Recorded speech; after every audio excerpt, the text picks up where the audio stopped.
శ్రీ హరివాయుగురుభ్యో నమః. ఓం వందే విష్ణుం నమామి శ్రియమథ చ భువం బ్రహ్మవాయూ చ వందే గాయత్రీం భారతీం తామపి గరుడమనంతం భజే రుద్రదేవం దేవీం వందే సుపర్ణీమహిపతిదయితాం వారుణీమప్యుమాం తాం ఇంద్రాదీన్ కామముఖ్యానపి సకలసురాం తద్గురూన్ మద్గురూంశ్చ అభ్రమం భంగరహితం అజడం విమలం సదా ఆనందతీర్థమతులం భజే తాపత్రయాపహం. పూజ్యాయ రాఘవేంద్రాయ సత్యధర్మరతాయ చ భజతాం కల్పవృక్షాయ నమతాం కామధేనవే. పృథ్వీమండలమధ్యస్థాః పూర్ణబోధమతానుగాః వైష్ణవాః విష్ణుహృదయాః తాం నమస్యే గురూన్ మమ. ఆపాదమౌళిపర్యంతం గురూణాం ఆకృతిం స్మరేత్ తేన విఘ్నాః ప్రణశ్యంతి సిద్ధ్యంతి చ మనోరథాః. శ్రీ విద్యాసాగర మాధవతీర్థగురుభ్యో నమః. హరి ఓం. లౌకిక వైదిక భేద భిన్న వర్ణాత్మక ధ్వన్యాత్మక అశేష శబ్దార్థ రుగాది సర్వవేదార్థ విష్ణుమంత్రార్థ విశ్వాది భగవద్రూపాష్టక ప్రతిపాదక అకారాద్యష్టాక్షరాత్మక శ్రీమత్ ప్రణవాద్యష్ట మహామంత్ర ప్రతిపాద్య అష్టరూపాత్మక మంత్రాధ్యాయోక్త భూవరాహాద్యశేష వైష్ణవ మంత్ర ప్రతిపాద్య భూవరాహాద్యశేష రూప విశేషాత్మక రమాది మంత్ర ప్రతిపాద్య రమాది నిత్య రమాది నామక రూప విశేషాత్మక శ్రీ లక్ష్మీ నృసింహాత్మక పరమదయాళో క్షమాసముద్ర భక్తవత్సల భక్తాపరాధ సహిష్ణో దేశకాలాధిపతే దేహేంద్రియాధిపతే సూర్యవంశధ్వజ రఘుకుల తిలక లక్ష్మణ భరత శత్రుఘ్నాగ్రజ శ్రీ హనుమదుపాసిత చరణ సీతాపతే శ్రీరామచంద్ర. మన ప్రాతః సంకల్ప గద్యంలో ఆ ఏకవాక్య గ్రంథమైనటువంటి ఈ ప్రాతః సంకల్ప గద్యంలో 25వ భాగాన్ని చెప్పుకుంటూ ఈ భాగము యొక్క పదచ్ఛేదము ప్రతిపదార్థము తాత్పర్యము చెప్పటం జరిగింది. ఈరోజు విశేష వివరణ. ఈరోజు విశ్వాది భగవద్రూపాష్టక ప్రతిపాదక అకారాద్యష్టాక్షరాత్మక శ్రీమత్ ప్రణవాద్యష్ట మహామంత్ర ప్రతిపాద్య అష్టరూపాత్మక మంత్రధ్యాయోక్త భూవరాహాద్యశేష వైష్ణవ మంత్ర ప్రతిపాద్య భూవరాహాద్యశేష రూప విశేషాత్మక రమాది మంత్ర ప్రతిపాద్య రమాదినిష్ట రమాది నామక రూప విశేషాత్మక శ్రీ లక్ష్మీ నృసింహాత్మక అంతవరకు చూద్దాం. ఇప్పుడు మనము భగవంతుడు విశ్వాది రూపములు కలిగినటువంటి వాడు. ఆ విశ్వాది అష్టరూపములు ఓంకారంలో ఉండేటటువంటి ఒక్కొక్క అక్షరము ప్రతిపాదింపబడేటటువంటిది అని అన్ని చెప్పుకున్నాం మనం. విశ్వతైజస ప్రాజ్ఞతుర్య అని మొదలైనటువంటి 8 చెప్పుకున్నాం. అంతేకాకుండా అష్టమహామంత్రాలు మనం తాత్పర్యం చెప్పుకునేటప్పుడు చెప్పుకున్నాం. అష్టమహామంత్రములు ఏవి అని అంటే ప్రణవము, మాతృక, నారాయణాష్టాక్షరము, వ్యాహృతి, వాసుదేవ ద్వాదశాక్షరము, గాయత్రి, పురుష సూక్తము, విష్ణు షడక్షర మంత్రం. ఇవి అష్టమహామంత్రాలు. ఇవి కాకుండా ఓంకారము ప్రతిపాదింపబడేటటువంటి అకార ఉకార మకార నాద బిందు ఘోష శాంత అతిశాంత అనేటటువంటి 8 అక్షరాలు క్రమంగా విశ్వ తైజస ప్రాజ్ఞ తురీయ ఆత్మ అంతరాత్మ పరమాత్మ జ్ఞానాత్మ అనేటటువంటి 8 భగవద్రూపాలను ప్రతిపాదిస్తాయి. ఈ అష్టమహామంత్రములను జపించాలి అని అంటే తంత్రసార సంగ్రహ గ్రంథంలో చెప్పిన విధంగా మనము అంగన్యాసములు, కరన్యాసము, ఋషి, ఛందస్సు ఇవన్నీ మనము చెప్పి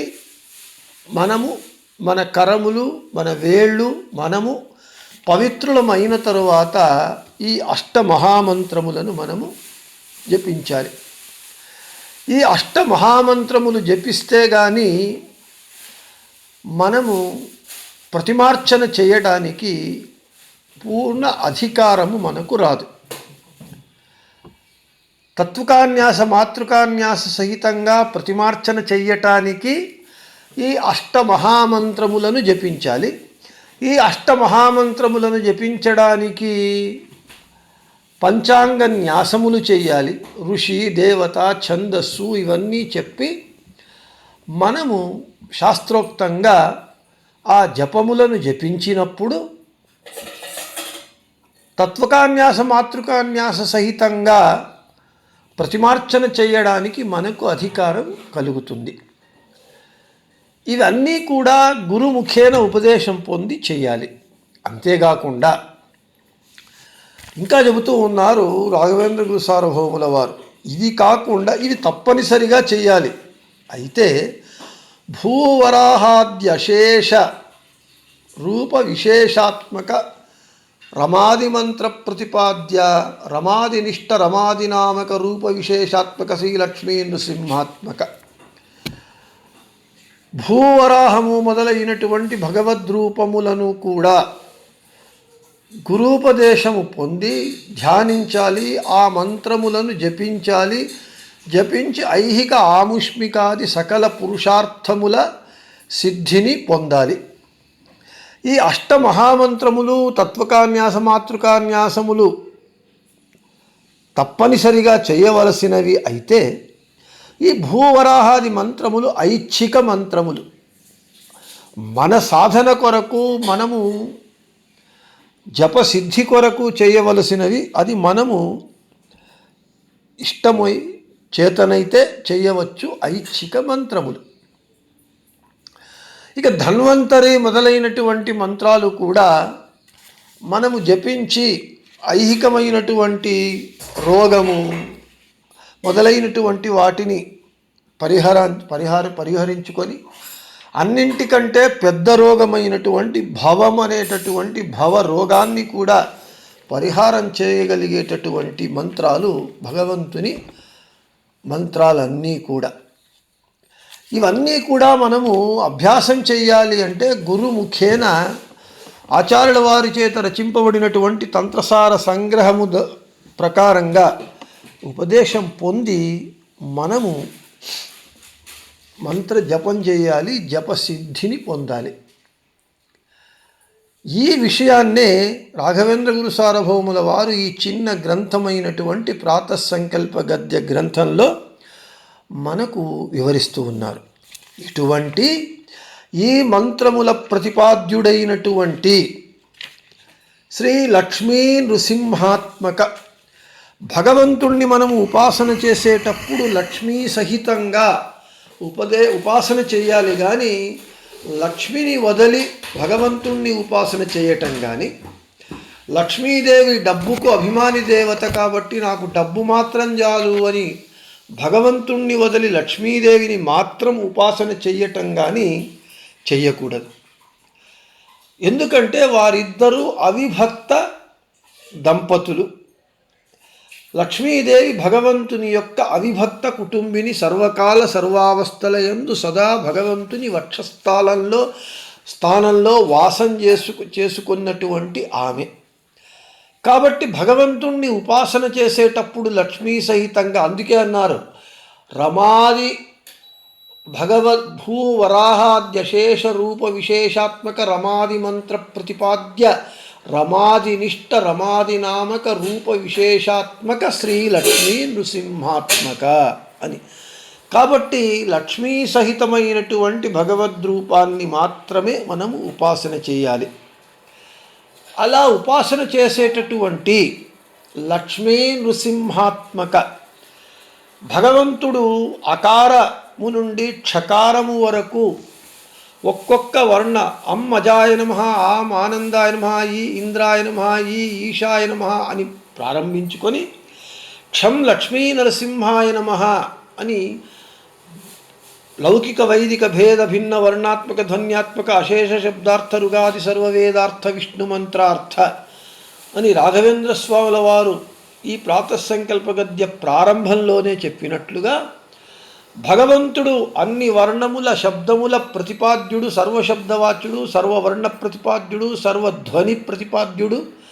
అటువంటి లక్ష్మీ నృసింహాత్మక భగవంతుడు లక్ష్మీ నృసింహుడు ఎటువంటి వాడయ్యా వాడు అనంటే పరమదయాలో, క్షమాసముద్ర, భక్తవత్సల, భక్తాపరాధ సహిష్ణు.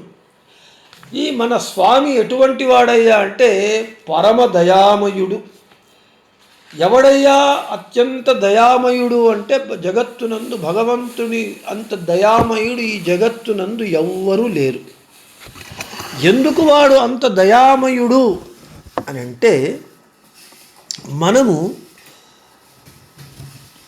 ఈ జీవుడు అనేటటువంటి వాడు వాని యొక్క స్వభావం ఏమిటి అని అంటే ఎప్పుడూ కర్మలు చేస్తూనే ఉంటాడు.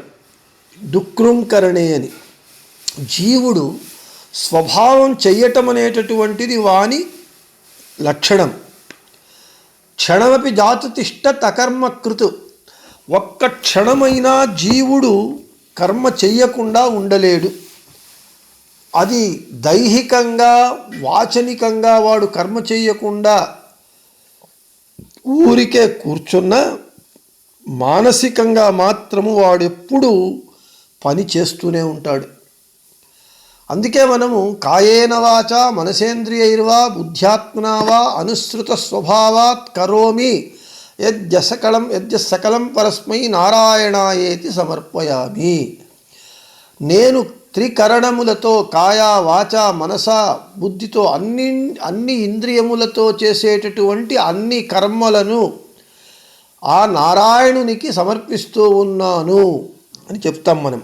కాబట్టి జీవుడు కర్మ చేయటం అనేటటువంటిది జీవుని స్వభావ లక్షణం.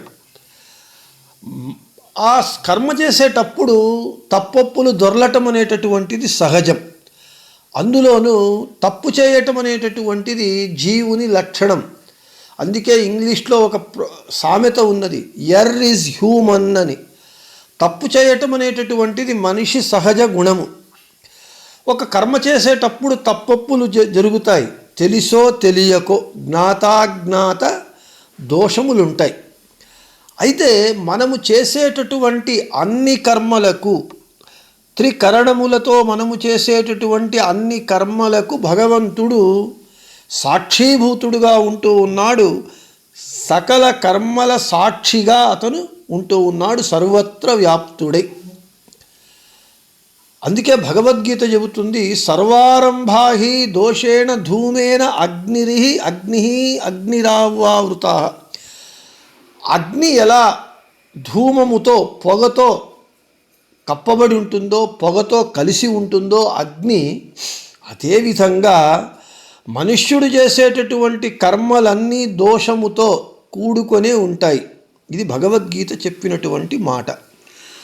అయితే నేను కర్మ చేస్తే కదా దోషాలు కలుగుతాయి, నేను ఏమీ కర్మ చేయకుండా ఉంటాను, నైష్కర్మ్యాన్ని నేను ఆచరిస్తాను అంటే ఏమీ కర్మ చెయ్యకుండా ఉండటము అనేటటువంటి దానిని నేను చేసినప్పుడు కర్మ చేయటం వలన వచ్చేటటువంటి దోషాలు నాకు కలుగవు అని నీవు అనుకుంటే, మళ్ళీ కృష్ణుడు అదే చెబుతూ ఉన్నాడు, హే అర్జున, నా కర్మణా మనారంభాత్ నైష్కర్మ్యం పురుషో అశ్నుతే. చూడు, నేను కర్మ చేయకుండా ఉంటే నాకు కర్మ బంధము ఉండదు అని నీవు అనుకుంటే కర్మ త్యాగమే ఒక పెద్ద దోషమవుతుంది.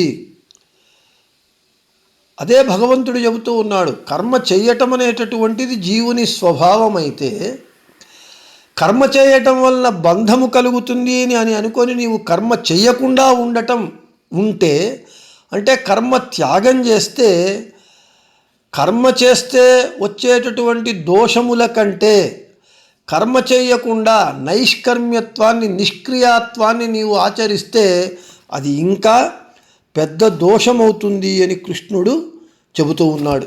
కాబట్టి కర్మను వదిలివేయటం అనే త్యాగం అనేటటువంటిది పెద్ద దోషము. కర్మ చేస్తే కలిగేటటువంటి దోషములు వస్తాయి. ఈ స్థితి నుండి మనము ఎలా బయటపడాలి అంటే దానికి శాస్త్రం కానివ్వండి, భగవద్గీత కానివ్వండి, మనకు చెబుతూ ఉన్నటువంటి పరిష్కారం ఏమిటి అని అంటే, మనము అందుకే భగవద్గీతలో కృష్ణుడు చెప్పాడు, కర్మణ్యేవాధికారస్తే మా ఫలేషు కదాచన. హే అర్జున, నీకు కర్మ చెయ్యటంలో మాత్రమే అధికారం ఉన్నది, దాని ఫలమును ఆశించవద్దు. ఫలము మీద నీకు అధికారం లేదు, నాకు ఉన్నది. అయితే మళ్ళీ ఇంకొక ప్రశ్న, కర్మ చేయటంలో నాకు అధికారం ఉన్నది అంటే జీవుడు స్వతంత్రుడా అంటే సుతరాం కాదు, వాడు సర్వతంత్ర అస్వతంత్రుడు. ఇక్కడ కర్మ చేయటంలో అధికారం ఉన్నది అని అంటే భగవంతుడే ప్రతి ఒక్క జీవి యందు ఒక బింబరూపిగా నిలబడి వాని బుద్ధి కర్మానుసారంగా వాని స్వభావ గుణానికి అనుగుణంగా వాడు కర్మలు చేయిస్తాడు, వీడు కర్మ చేస్తాడు. ఎలాగో కర్మ చేయడం అనేటటువంటిది తప్పదు కాబట్టి, అది భగవంతుడు మన నుండి వాడు చేయిస్తున్నాడు కాబట్టి మనం ఏం చేయాలి? ఆ కర్మ వలన వచ్చేటటువంటి లోపముల దోషముల బారి నుండి పడకుండా మనం ఉండాలి అని అంటే, ఆ చేయించేటువంటి వాడు వాడే. నాహంకర్త హరికర్త అని ఏం చెబుతూ ఉన్నాము? భగవంతుడు మనలో ఉండి మన చేత చేయించేటటువంటి కర్మలను ఆ భగవంతునికే కృష్ణార్పణమస్తు అని త్రికరణ శుద్ధిగా కాయేన వాచా మనసేంద్రియైర్వా అని ఏమి చెబుతూ ఉన్నాము? త్రికరణ శుద్ధిగా భగవంతునికి మనము సమర్పించినప్పుడు భగవంతుడు వాటిని స్వీకరించి వాటిలో ఉన్నటువంటి లోపదోషములను తీసివేసి ఆ కర్మ వలన వచ్చేటటువంటి పుణ్య ఫలాన్ని మనకు అందించేటటువంటి వాడు క్షమాసముద్రుడు, కరుణాసముద్రుడు, పరమదయామయుడు భగవంతుడు. ఇది భగవంతుని యొక్క దయామయత్వము. అందుకే రాఘవేంద్ర స్వాముల వారు చెబుతూ ఉన్నారు, శ్రీ లక్ష్మీ నృసింహాత్మక పరమదయాలు క్షమాసముద్ర భక్తవత్సల భక్తాపరాధ సహిష్ణు. తన భక్తులు అంటే భగవంతునికి చాలా ప్రేమ. తన భక్తులు ఎన్ని తప్పులు చేసినా వాళ్ళను రక్షిస్తాడు, అనుగ్రహిస్తాడు. ఎప్పుడు భక్తుడైనటువంటి వాడు నేను ఈ కర్మలను చేయటం లేదు, భగవంతుడు నాలో బింబరూపి అయి ఉండి నా చేత చేయించినటువంటి ఈ కర్మలను నేను ఆ భగవంతునికే త్రికరణ శుద్ధిగా సమర్పిస్తున్నాను అని యస్య స్మృత్యాచనామోక్త్యా తపస్సంధ్యా క్రియాదిషు న్యూనం సంపూర్ణతమ్యాతి సద్యో వందే తమచ్యుతం అని ఏమి చెప్పి మనము చివరగా సంధ్యావందనం కానీ పూజ కానీ వ్రతం కానీ భగవంతునికి ఎలా సమర్పిస్తామో, సమర్పించినప్పుడు భగవంతుడు ఏం చేస్తాడు? మనము తప్పులు చేసినా ఒప్పులు చేసినా, మనము ఎవరైనా తప్పులు చేస్తే ఆ తప్పులు వానివి అని వాని మీద వేస్తాం,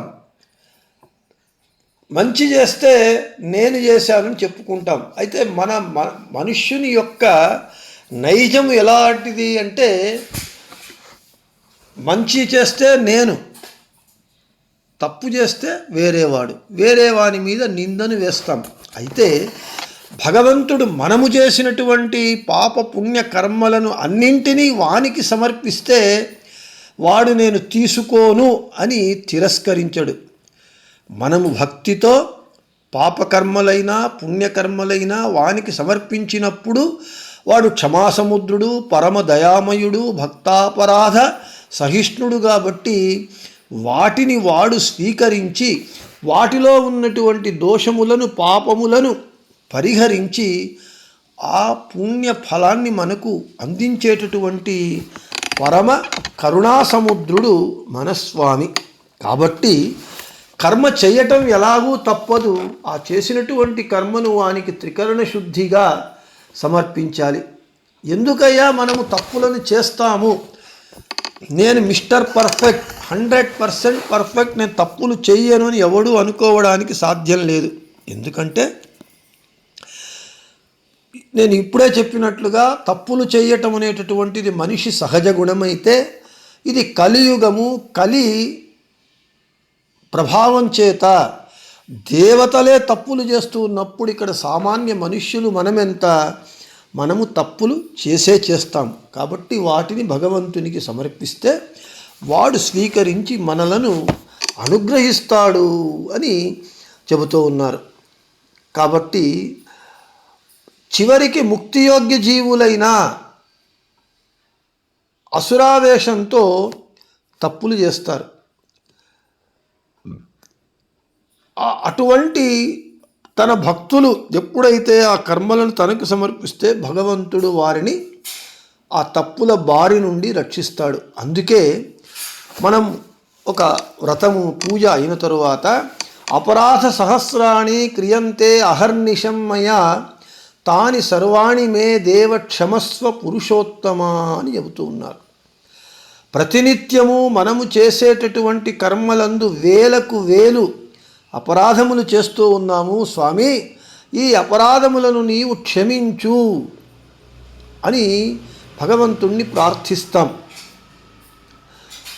ఆ భగవంతునికి మనము చేసేటటువంటి అన్ని అపరాధములు, దోషములు, లోపములు సరిచేసి క్షమించేటటువంటి సామర్థ్యము, శక్తి, మహిమ అతనిలో ఉన్నది కాబట్టే అతనికి మనం సమర్పిస్తూ ఉన్నాము. భగవంతుడు ఎంతటి కరుణాసముద్రుడు అంటే ఇంద్రుని అహల్యాజారత్వాన్ని, చంద్రుని గురుపత్ని సంగమాన్ని, భృగుఋషి యొక్క పాద తాడనాన్ని కూడా మహాపరాధాలు ఇవన్నీ వాటన్నింటినీ కూడా తృణీకరించి వారిని క్షమించాడు. వారు తన భక్తులు కాబట్టే భగవంతుని యొక్క పరమ దయామయత్వాన్ని, క్షమాసముద్రత్వాన్ని, భక్తాపరాధ సహిష్ణుత్వాన్ని, భక్త వాత్సల్యత్వాన్ని ఈ విధంగా రాఘవేంద్ర స్వాముల వారు శ్రీ లక్ష్మీ నృసింహాత్మక పరమదయాలో క్షమాసముద్ర భక్తవత్సల భక్తాపరాధ సహిష్ణు అని స్తోత్రం చేస్తూ ఉన్నారు. అంతేకాకుండా దేశ కాలాధిపతే దేహేంద్రియాధిపతే, భగవంతుడు దేశము కాలము అన్నింటికీ వాడు అధిపతి. ఈ జగత్తునందు ఉన్నటువంటి అన్ని ద్రవ్యం కర్మ చ కాలశ్చ స్వభావో జీవయేవచ, ద్రవ్యము కర్మ కాలము జీవుడు స్వభావము అన్నీ కూడా యదనుగ్రతయ సంతి న సంతి యదుపేక్షతయ. ఎవని అనుగ్రహం ఉంటే ఇవన్నీ ఉంటాయో, ఎవని అనుగ్రహం లేకపోతే, ఎవడు ఉపేక్ష చేస్తే ఇవన్నీ లేవో.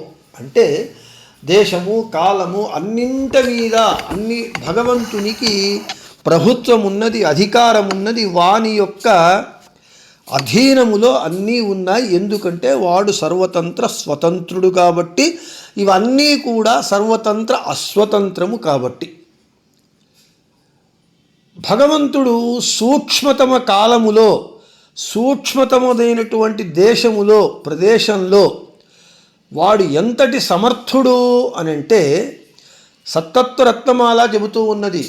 సూక్ష్మతమే కాలే దేశే సూక్ష్మతమేపి చ పృథక్ పృథక్ క్రమాత్ స్రష్టుం సంస్థాపయితుమంజస సశక్త్యేకాంశస్యాప్యంశాంశేన ప్రభుః స్వయం అని సత్తత్వరత్నమాల భగవంతుని యొక్క దేశకాల మొదలైనటువంటి అన్నింటి మీద అతనికి ఉన్నటువంటి ప్రభుత్వాన్ని తెలియజేస్తూ ఉన్నది ఈ ప్రమాణం.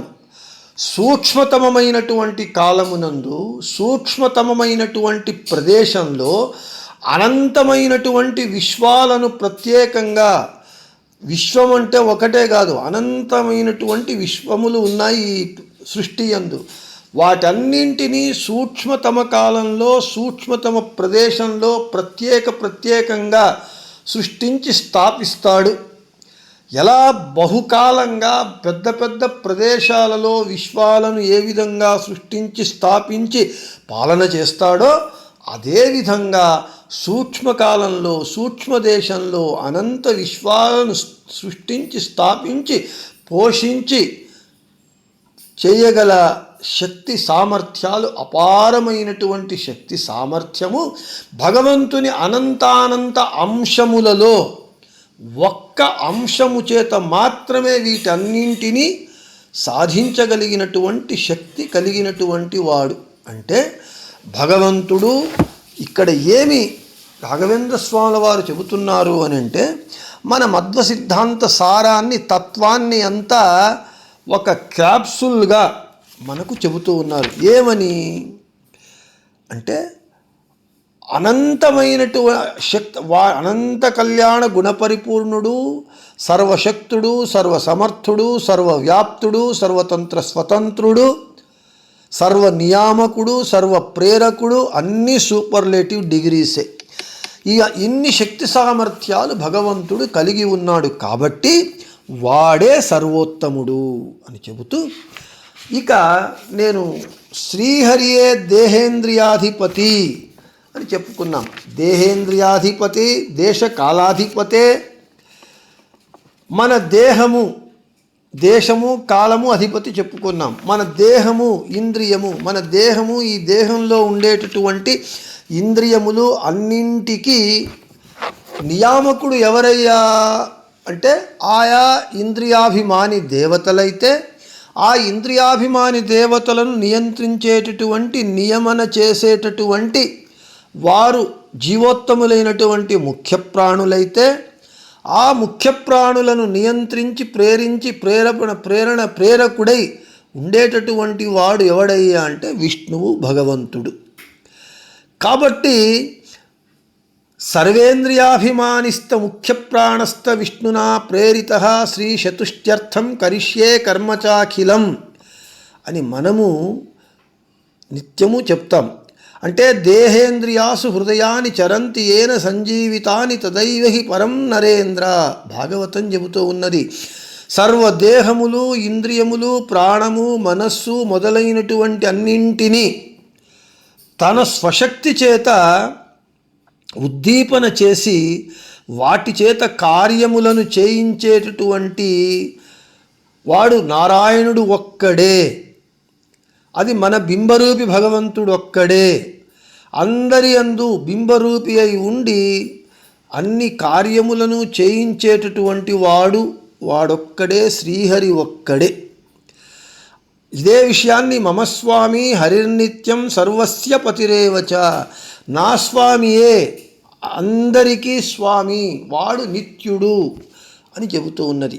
ఈ విధంగా భగవంతుడు దేశ కాలాధిపతే, దేహేంద్రియాధిపతి అయి ఉండి, ఇంకా వీడు రాఘవేంద్ర స్వాముల వారి ఉపాస్యమూర్తి రామచంద్రుడు.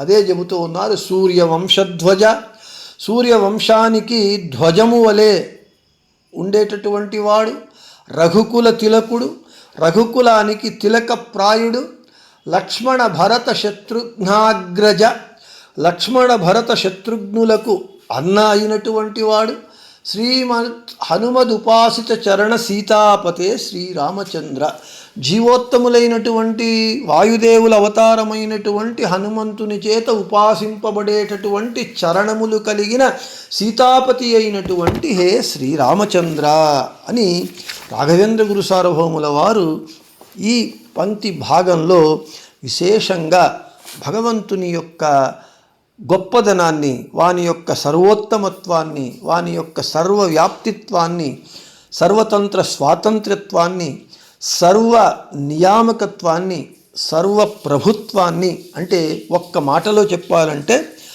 భగవంతుని యొక్క సర్వోత్తమత్వాన్ని అనేక విధాలుగా, సర్వ విధాలుగా రాఘవేంద్ర గురు సార్వభౌముల వారు శాస్త్రంలో చెప్పినటువంటి విషయాన్ని ఈ పంక్తి భాగంలో మనకు చాలా మనోజ్ఞంగా, హృదయంగమంగా, మనసుకు హత్తుకునే విధంగా చెప్పినారు అని చెబుతూ ఈ పంక్తి భాగాన్ని ఈరోజు ముగిస్తూ, రేపు త్వదాజ్ఞయా త్వత్ప్రసాదా త్వత్ప్రేరణయా తత్ప్రీత్యర్థం త్వాం ఉద్దిశ్య అనేటటువంటి పంక్తి భాగాన్ని చెప్పుకుందామని చెబుతూ, ఈరోజు కొద్దిగా చాలా పెద్దగా లెంతీగా దాదాపు 30 నిమిషాలైంది.